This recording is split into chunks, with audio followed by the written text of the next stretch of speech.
Hi guys. तो पिछले part में हमने देखा ही था कि रूही की फैमिली उस पर बहुत ज़्यादा प्रेशर बना रही होती है। तो अब रूही कैसे चूज़ करेगी फैमिली को या सिमरन को, ये तो हमें आगे ही पता चलेगा। तो देर न करते स्टोरी को स्टार्ट करते हैं। पूरे घर रूही पर प्रेशर बना रहा होता है। माँ चुप चुप के रोती है, रिलेटिव्स फ़ोन करके समझाते हैं और हर बात का एक ही मतलब होता है, इस सबको यहीं ख़त्म करो। रूही दिन ब दिन कमज़ोर होती जा रही होती है, पर सिमरन के सामने स्ट्रॉन्ग बनने की कोशिश करती है। एक शाम रूही सिमरन को कॉलेज के पीछे गार्डन में मिलने बुलाती है। उसकी आंखें सूजी हुई होती हैं, उसका चेहरा थका हुआ होता है। सिमरन कुछ बोलने ही वाली होती है, पर रूही पहले ही बोल पड़ती है, सिमरन शायद हमें थोड़ा थोड़ा दूर रहना पड़ेगा। सिमरन जैसे ही ये सब सुनती है वो बहुत शॉक हो जाती है। सिमरन बोलती है, क्या मतलब दूर रहना होगा? रूही अपनी नज़रें झुका लेती है। रूही बोलती है, मेरी फैमिली मुझे तोड़ देगी। मैं रोज़ लड़ रही हूँ, पर अब अगर मैं अभी नहीं रुकी तो सब कुछ और बिगड़ जाएगा। सिमरन की आंखों में आंसू बहने लगते हैं। सिमरन टूट जाती है। तो इसका हम कुछ सॉल्यूशन भी तो निकालेंगे। रूही बोलती है, मैं ही प्रॉब्लम हूँ। रूही तुरंत सिमरन के हाथ पकड़ लेती है और रोते हुए बोलती है, नहीं, तुम मेरी जान हो, पर मैं तुम्हें इस गंदी लड़ाई में और घसीटना नहीं चाहती। दोनों चुप हो जाते हैं। हवा भी भारी लग रही होती है। सिमरन धीरे से अपना हाथ छुड़ाती है और दर्द में बोलती है, अगर तुम्हें लगता है दूर जाना सही तो मैं तुम्हें रोकूंगी नहीं, पर याद रखना मैं यहाँ रही हूँ सिर्फ तुम्हारी। रूही का कंट्रोल टूट जाता है। वो सिमरन को जोर से हक कर लेती है जैसे आखिरी बार हो। रूही, ये गुड बाय नहीं, बस थोड़ा वक्त है। दोनों अलग हो जाते हैं, पीछे मुड़कर देखे बिना, क्योंकि अगर देख ले तो टूट जाएंगी। सिमरन, अगले दिन हम देखते हैं कि सिमरन क्लास में चुपचाप बैठी होती है। हर जगह रूही दिखती है। रात को फ़ोन उठाकर नंबर मिलाती है, फिर काट देती है। वो हंसना ही भूल चुकी थी। सिमरन खुद से बहुत ज़्यादा परेशान हो चुकी थी। शायद प्यार का मतलब यही होता है कि अपने ही प्यार को छोड़ देना। रूही घर में रहकर भी घर जैसी फीलिंग नहीं फील कर पा रही थी। माँ आपके सामने ज़िंदा तो थी, पर अंदर से बिल्कुल खाली थी। सिमरन की फ़ोटो को रोज़ छुप छुप के देखती थी और अंदर ही अंदर खुद से बोलती थी कि तुम्हें छोड़कर मैंने खुद को खो दिया है। कॉलेज की फेस्टिवल प्रैक्टिस शुरू होती है। सिमरन स्टेज पर खड़ी होती है। अचानक सामने रूही दिख जाती है। सिर्फ एक पल के लिए दोनों की नज़रें मिलती हैं। कुछ नहीं बोलते, बस आंखों में वो दर्द होता है जो शब्द कहीं बयां नहीं कर पाते। वो दोनों दूर थे पर अलग नहीं हुए थे। बस वक्त ने उन्हें तोड़कर देखना चाहा था। आगे हम देखते हैं कि टेम्परेरी सेपरेशन के बाद रूही और सिमरन दोनों जिंदा तो होती हैं, पर जी नहीं रही होती। रूही घर में रहकर भी जैसे सांस ले रही होती है, पर सिर्फ फ़र्ज़ के लिए।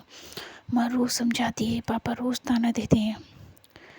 उसके पापा बोलते हैं, देखा, दूर रहकर सब ठीक हो गया ना, अब इस चैप्टर को बंद समझो। रूही चुप रहती है, पर इस बार वो चुप कमज़ोरी नहीं होती। वो चुप तूफान से पहले की शांति होती है। एक दिन रूही को पता चलता है कि सिमरन ने कॉलेज छोड़ने का फॉर्म फिल कर दिया है। ये सुनते ही रूही के पैरों तले ज़मीन खिसक जाती है। रूही खुद से बोलती है कि अगर मैं अब चुप रही तो मैं उससे हमेशा के लिए खो दूँगी। उस रात रूही फाइनली डिसाइड करती है कि अब या तो सब खत्म होगा या सब बदल जाएगा। अगली सुबह रूही ड्राइंग रूम में सबको बुला लेती है। उसकी आवाज़ काँप रही होती है, पर आँखों में पहली बार क्लैरिटी होती है। रूही बोलती है, मुझे आप सबसे कुछ कहना है और आज मैं चुप नहीं रहूँगी। पापा गुस्से से देखते हैं और बोलते हैं, फिर वही बात। रूही गहरी सांस लेती है और इमोशनली होते बोलती है, हाँ वही बात, क्योंकि वही मेरी ज़िंदगी है। आप कह रहे हो ये प्यार गलत है, पर आप ये नहीं देख रहे कि इस प्यार ने मुझे ज़िंदा रखा है। उसकी माँ रोने लगती है, बेटा लोग क्या कहेंगे, हम समाज में कैसे दिखाएंगे। रूही की आंखों में आंसू आ जाते हैं, पर वो पीछे नहीं हटती।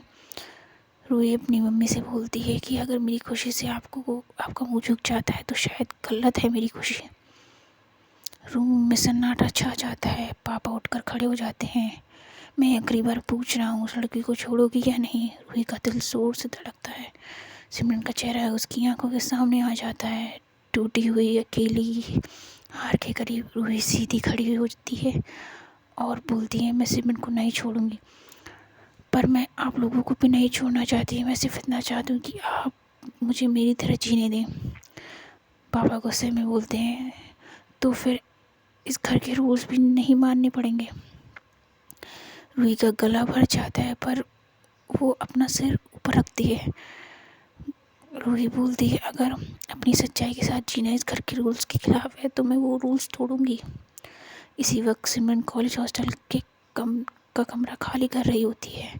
उसके हाथ कांप रहे होते हैं। सिमरन खुद से बोलती है, शायद कुछ प्यार सिर्फ लड़ने के लिए होते हैं, पाने के लिए नहीं। तभी उसका फ़ोन वाइब्रेट करता है और वो देखती है कि रूही का कॉल आ रहा है।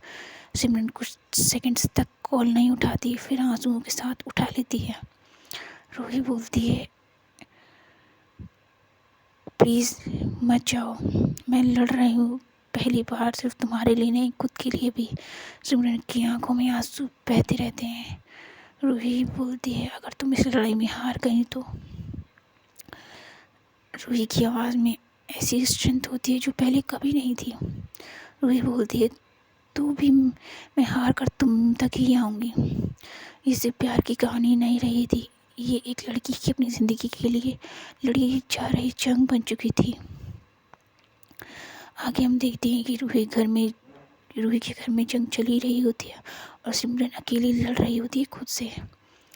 हॉस्टल का कमरा आधा खाली हो चुका होता है, बुक्स बंद, बैग रेडी और डेस्क पर एक छोटा सा लेटर पड़ा होता है, सिर्फ रूही के लिए।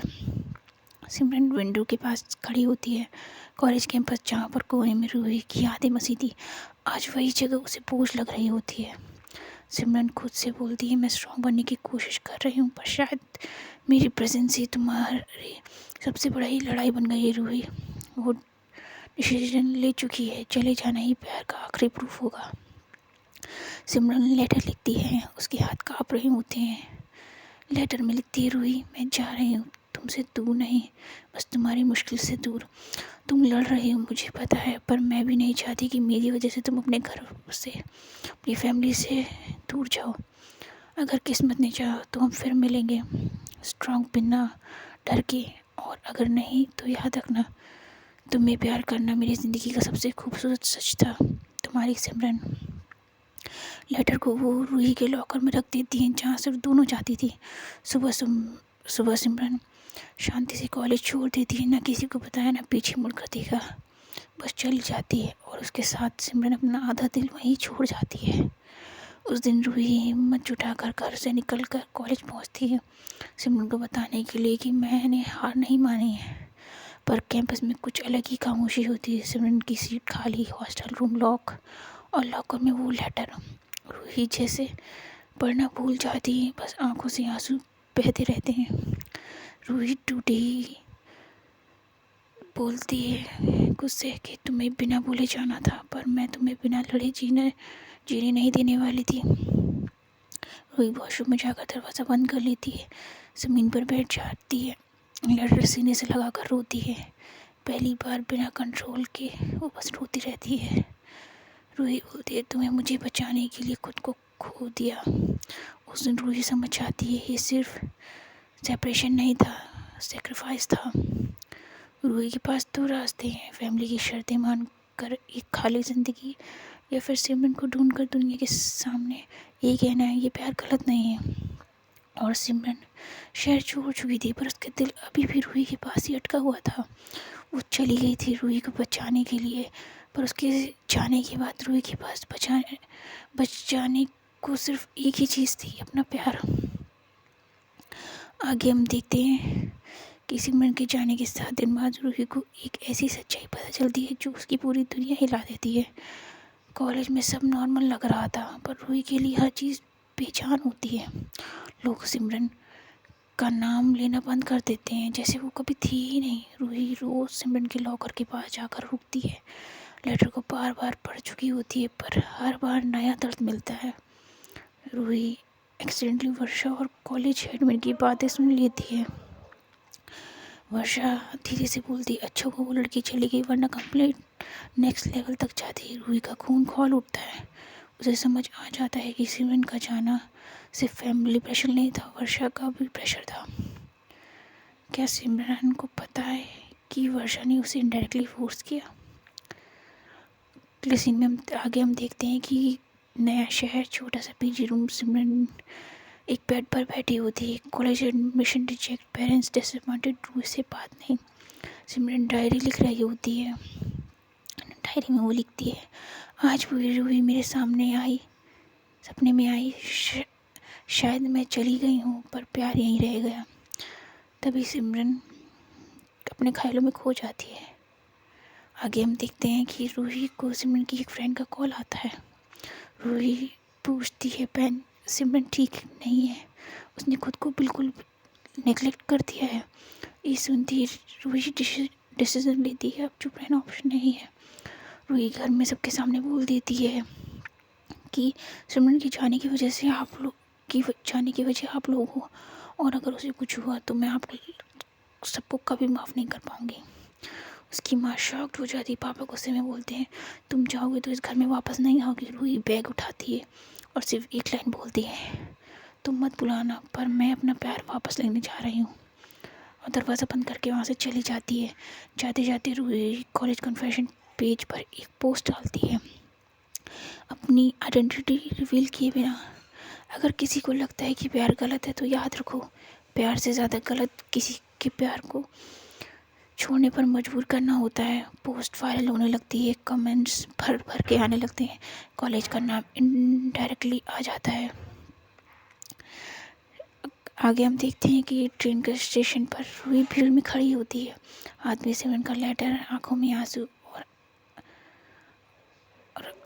भर भर के उसके जो दिल में दुख था वो बाहर आ रहा था।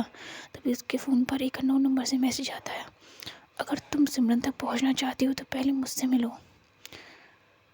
वो देखती है कि मैसेज कहाँ से आया, पर कोई अननोन नंबर था। उसके दिमाग में ये सवाल आता है कि ये मैसेज किसने भेजा, वर्षा या कोई और।